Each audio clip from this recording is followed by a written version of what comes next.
ใจฮักที่เฮาเคยมีต่อกันทั้งยังฝังใจที่เฮาเคยยึดมั่นยังคิดถึงบ่ลืมแต่ใจของนางสั่งบ่เคยจะเข้าใจกันเจ็บเท่าใดบ่เคยไว้วันจีบซ้ำเพื่อนางคนเดียวอยากจะถามหัวใจของนางลืมแล้วหรือยัง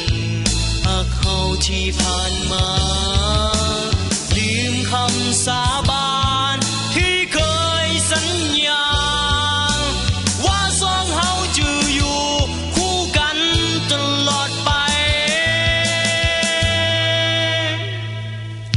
หากฝันนั้น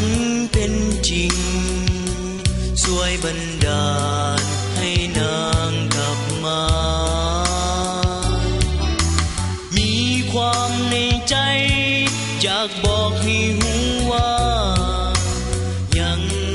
หักนางเสมอ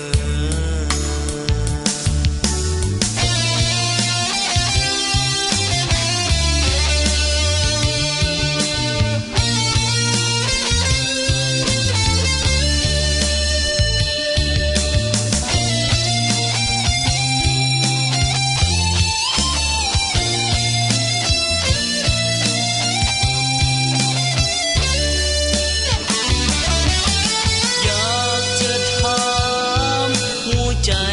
ของนางลืมแล้วหรือยังหักเขาที่ผ่านมาลืมคำสาบานที่เคยสัญญาว่าสองเฮาจะอยู่คู่กันตลอดไปหากฝันนั้นเป็นจริงช่วยบันดาลให้นางกลับมามีความในใจอยากบอกให้หู